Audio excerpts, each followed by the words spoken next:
Bienvenue dans Une page à la fois, le podcast des auteurs soucieux de construire une pratique durable et qui leur ressemble. Vous faites maintenant partie d'un petit groupe d'auteurs qui essaient de transformer la vie de leurs lecteurs à travers des livres pensés pour donner une expérience mémorable aux lecteurs et les submerger d'émotions.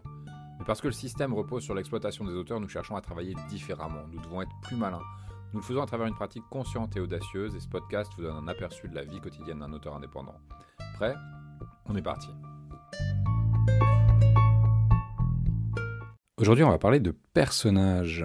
Quand on caractérise des personnages, quand on fait le travail de recherche sur les personnages, notre premier réflexe, c'est d'énumérer des détails sur le personnage, sur ce qu'il aime, sa couleur préférée, le morceau de musique qu'il représente le mieux, ce genre de choses. Parce qu'on a reçu cette idée de plein de sources différentes, sans savoir vraiment lesquelles, que pour définir un personnage, il fallait rentrer justement dans ses préférences. Mais le lecteur se moque de ses préférences. Ces détails, ils peuvent l'amuser, mais ils n'attacheront pas davantage le lecteur à votre personnage. Et vous laisseront l'impression d'une caractérisation arbitraire et superficielle. Les préférences n'ont de sens que si elles sont associées à des enjeux. Pas forcément des grands enjeux, mais des enjeux intimes. Des histoires dans l'histoire du personnage. Des récits autour des détails qui naissent de ces préférences. Et ce sont ces récits, ces enjeux, ces histoires dans l'histoire qui nous servent de fenêtre sur la vie émotionnelle et psychique du personnage. Et c'est ce qu'on va chercher en priorité quand on va travailler sur les détails qui font un personnage. Si par exemple mon personnage aime la glace, je me moque en réalité qu'il préfère la vanille ou le chocolat parce que ça ne me dit rien de lui. Alors une des astuces qu'on entend parfois, c'est d'aller chercher l'originalité. On va dire, tiens, cette jeune femme de 20 ans qui s'appelle Garance, elle commande, à chaque fois qu'elle prend de la glace, elle commande de la glace rhum-raisin. Parce que c'est incongru pour une jeune femme de 20 ans d'aimer la glace rhum-raisin. C'est un parfum de vieux, c'est pas un parfum qui est particulièrement courant dans cette caractérisation. Et on se dit que cette incongruité, elle va saisir l'attention du lecteur. Mais c'est juste un effet de manche, c'est juste brasser de l'air dans l'espoir de créer quelque chose. Si Garance commande effectivement de la glace rhum-raisin, c'était pas parce qu'elle aime particulièrement ce parfum, mais c'est parce que son grand-père en mangeait. Et que c'est sa manière à elle de le maintenir à ses côtés. Quand on fait ça, quand on crée de la vulnérabilité, quand on crée une histoire intime autour d'une préférence arbitraire ou qui pourrait sembler arbitraire, alors on commence à avoir quelque chose d'intéressant pour un personnage.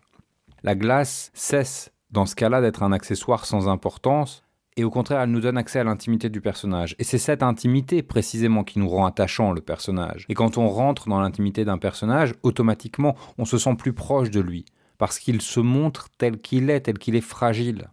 Et c'est grâce à cette intimité que nous, lecteurs, on peut se soucier de Garance, qu'on va s'intéresser à son destin, qu'on va désirer qu'elle atteigne ses objectifs, parce qu'on a vu justement quelque chose de fragile chez elle, quelque chose qu'elle réserve à ses plus proches amis. Alors par petites touches, comme ça, en choisissant des détails qui ont de l'importance, alors des détails qui ont du sens pour le personnage, on va créer de la densité chez ce personnage. Et on va appuyer sur certaines préférences ou sur certains détails du personnage en leur donnant du contexte. Parce que quand on y pense, assez peu d'objets dans nos vies sont là par accident. Certains des objets qu'on a sont des cadeaux qu'on déteste, mais dont on n'arrive pas à se séparer parce qu'ils nous ont été offerts par quelqu'un, peut-être qui était important pour nous. D'autres ont été achetés en remplacement temporaire d'un autre objet auquel on tenait, mais qui s'est cassé. Et ces objets-là gardent cette histoire. Certains nous suivent depuis l'enfance, comme des compagnons de route fidèles. Certains sont le fruit d'achats réfléchis, de longues heures de désir à rêver l'objet avant de l'acquérir. D'autres sont des affirmations politiques, comme une manière d'incarner nos valeurs. Dans nos vies, nos objets, nos habitudes, l'aménagement de nos espaces de vie, de travail portent une myriade d'indices sur qui on est, sur ce qui est important pour nous, sur nos valeurs, sur nos rêves, sur nos aspirations. Donc quand vous réfléchissez à vos personnages, quand vous réfléchissez aux détails qui font vos personnages, demandez-vous pour chacun des accessoires que vous donnez à vos personnages, chacune des préférences que vous donnez à vos personnages, quels rêves abandonnés ils peuvent révéler.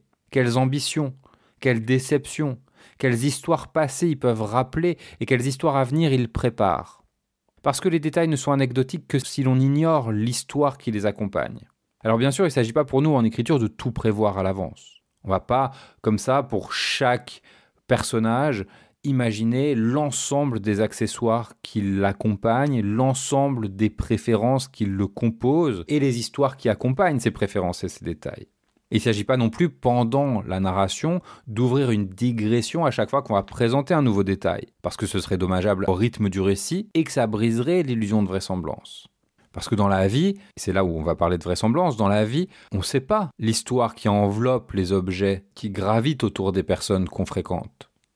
On ne connaît pas l'histoire qui entoure les goûts de ces personnes-là. Et puis parfois, dans la vie, une préférence, c'est juste ça, c'est juste une préférence, elle ne s'explique pas. C'est que notre palais préfère le rhum raisin à la vanille, par exemple, sans autre explication. Donc on ne veut pas tomber dans l'excès de donner une raison à tout, c'est pas ça l'objet de cette conversation. C'est simplement que quand vous écrivez, vous pouvez prêter une attention particulière aux détails et vous demander, tiens, pourquoi celui-ci? Pourquoi ce goût de glace? Pourquoi ce foulard? Pourquoi ce chemin plutôt qu'un autre pour aller au travail? Pourquoi ce stylo?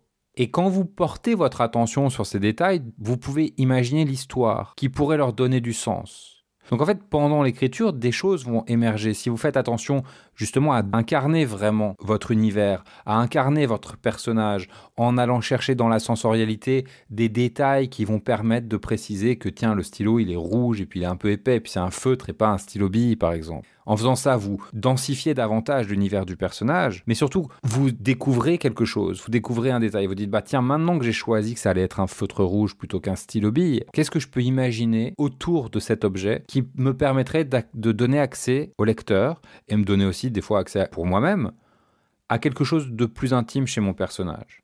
Et une fois que vous faites ce travail-là, une fois que vous prenez l'habitude de vous interroger finalement sur le sens que pourraient porter les détails de votre histoire, vous pouvez choisir les meilleurs. Vous n'êtes pas obligé de toutes les garder. Vous dites, bah tiens, le stylo rouge, en fait, il m'intéresse pas, il m'apporte rien. Par contre, le foulard, elle le porte parce que il lui rappelle ce que portait sa marraine, par exemple. Et que ça, c'est important pour moi parce que tout d'un coup, ça va me permettre de montrer l'attachement à la famille de cette personne. Peut-être, ça peut être ça. Gardez les histoires les plus surprenantes ou les plus touchantes ou les plus cohérentes pour votre personnage ou pour votre thématique, celles qui apportent vraiment quelque chose en plus à votre récit, à votre univers, à vos personnages. Et une fois que vous les avez choisis, ces histoires, une fois que vous avez choisi ces accessoires, trouvez un moyen de les distiller dans la narration, de les saupoudrer un petit peu partout. On va pas tout donner en bloc. Parce qu'en faisant ça, vous donnez à vos personnages plus d'humanité, plus de vraisemblance.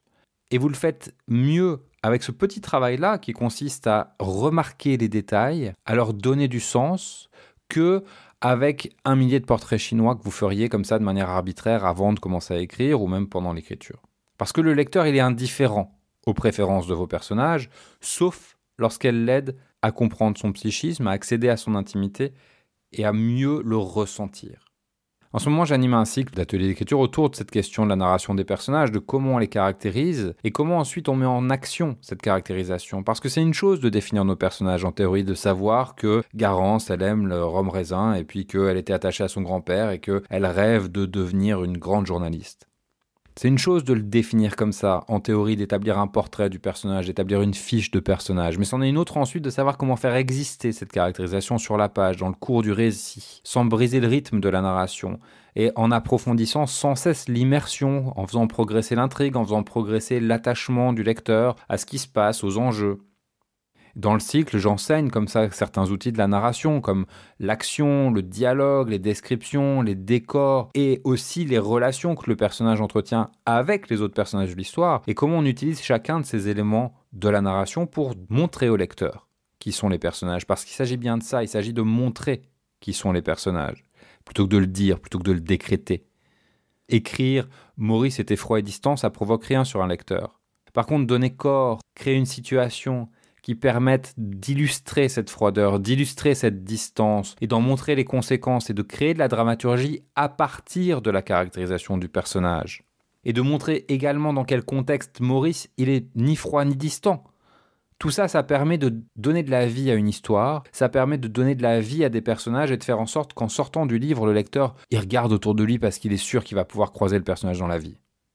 Aucun personnage vraisemblable n'est monolithique. Donc on a besoin aussi de créer des nuances chez nos personnages. Et le problème, ou le risque en tout cas, à faire des fiches de personnages, c'est de figer trop l'idée qu'on se fait de nos personnages. Si on dit Maurice, c'est un gars colérique, on oublie que personne n'est tout le temps colérique. Qu'il y a forcément des moments dans la vie de Maurice où il n'est pas en colère. Et que ces moments-là, ils sont très importants pour le lecteur parce qu'ils permettent de mettre en lumière quelque chose de plus subtil, quelque chose de ce qui provoque la colère de Maurice dans son existence peut-être.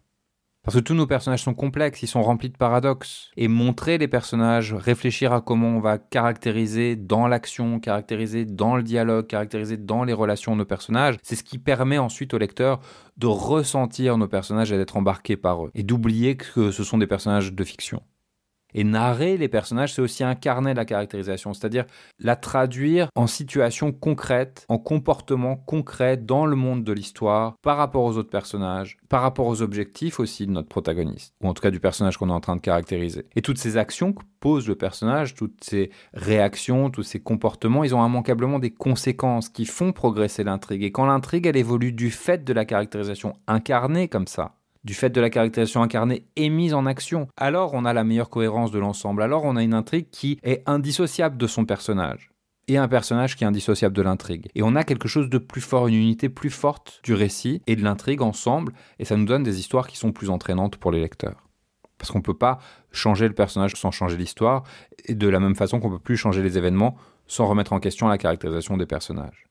Et non seulement cette imbrication, elle donne de meilleures histoires, mais en plus elle facilite l'écriture. Et tout ça part vraiment d'une compréhension des nuances de nos personnages, de leur intimité, de leur vulnérabilité, et effectivement d'une attention donnée aux détails, parce que c'est à travers les détails que les personnages souvent se révèlent. Mais pas des détails arbitraires, pas simplement des préférences comme ça, déterminées au hasard, mais des détails, des préférences qui ont une petite histoire et qui nous ouvrent des fenêtres sur la compréhension subtile de nos personnages. C'est tout pour moi pour aujourd'hui. Je vous souhaite une très très bonne journée. Je vous dis à très vite pour le prochain épisode. L'atelier que j'anime sur les personnages est complet. Pour avoir des infos sur les prochains ateliers, inscrivez-vous à la newsletter sur cdd.anaël.email.